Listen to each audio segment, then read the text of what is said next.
Do you like money? Would you like more of it? Would you like to work less?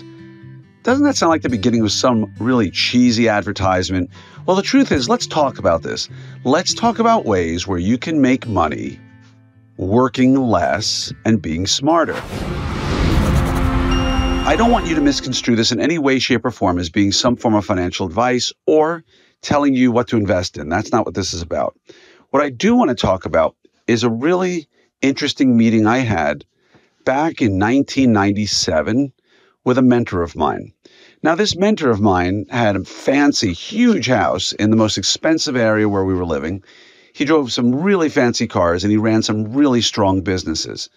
Now, every Sunday morning, we would sit and we'd have coffee at a local Starbucks where he would dispense wisdom to me. He would tell me about all sorts of things. But one of the lessons that still sticks with me, literally almost 25 years later, is one about making money. And I figured today's the day I want to share this with you. So we were sitting at a table talking about life, and as the conversation ordinarily did, it turned to something financial. And he said to me, the key to life, if you want to be wealthy, is 3 good financial moves and avoiding that one disastrous one. Now, that was one part of it. And you have to ask yourself, what are those 3 amazing financial moves? And what is that one disastrous? Your amazing move could be that spouse you married or the long-term partner you live with who doesn't like to spend a lot of money. And maybe instead of going to get a Louis Vuitton bag or a Chanel belt, or something really fancy, instead, they like to save money and save you millions of dollars over your lifetime. Now, that's one way, right? That incredible financial move could be your ortho education or your dental education. It could be the practice you purchased. It could be the home you bought that was, $200,000. It's now worth $2 million. Just his first advice was 3 amazing moves and avoiding that one disastrous one. Now, the second thing he told me that was remarkable, so much so that somebody at the table next door, an elderly man who was just sitting reading his paper, came over in the middle of our conversation, looked me in the eye and said, I don't know who this other guy is, but whatever he's telling you, listen to every word because he's telling you 100% the truth. So I'm going to share that with you right now. I'm going to tell you what it is he told me. And he said, the key to becoming wealthy is figuring out a way to make money when your ass is not in the chair treating patients.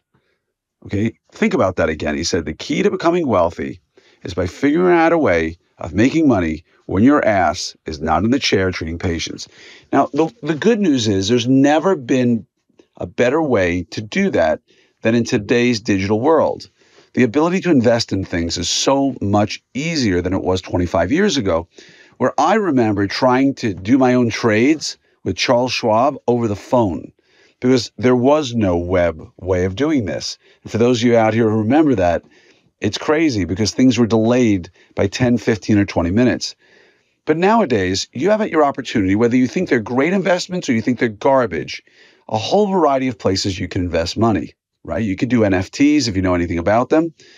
You could do stocks, bonds, mutual funds, commercial real estate, regular housing, multifamily. There's so many places you can go. Don't forget, there's collectibles. And I was told the other day about people who are actually collecting bourbon, just buying super expensive bottles, holding them for 5 years, and then selling them. So anything can be a collectible. So here's my charge to you today. Find something you like or that you enjoy learning about, become passionate about it, learn more about it than anybody around you, and consider investing in that. Again, there's no short list of things you could invest in. You can invest in literally almost anything nostalgic because they tend to go up in price over time. But learn about it. Find something you love. Like for me, one of the things I really love was video games back in the day from Nintendo, right? The NES system, things like Zelda, Punch-Out, Super Mario Brothers. Now, when I tell you this, you're like, what an idiot. Guy's investing or buying old video games. Let me just tell you something. A recent copy of a Super Mario Brothers sold, I believe, for close to $2 million. Now, there's more to it than you just saying, oh my God, someone just sold a Super Mario Brothers for $2 million. It doesn't work quite that way. has to be special, has to be great at a certain level.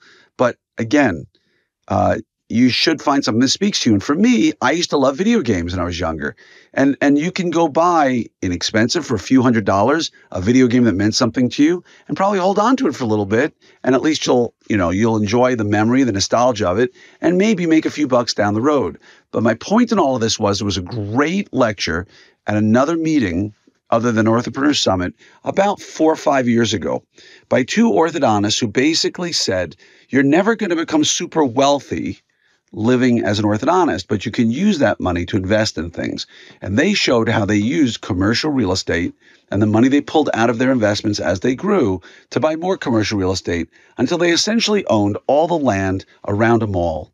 I don't know what it was worth, but let's put it this way. They had a lot more net worth than anything they could have accumulated being an orthodontist. So again, my suggestion, my charge to you today, your homework assignment, if you will, is to find that thing that you're passionate about and start considering investing in it. Learn about it. And I'm willing to wager something that means a lot to you. Again, ranging from video games, to baseball cards, to firearms, to liquor, to housing, to anything you can think of. Learn about it and dive deep. Because here's the thing. If you're not passionate about it, if you don't like it, you will likely not enjoy studying about it. And if you don't enjoy studying about it, you will likely not make tons of money at it, because someone else will know more than you do. So don't leave it up to luck. Leave it up to understanding. Go learn about something. And if you ever need anything at all, I'm always here to help in any way I can. Wishing you an amazing day, an amazing weekend up ahead. And like I said, reach out to me for anything you ever need.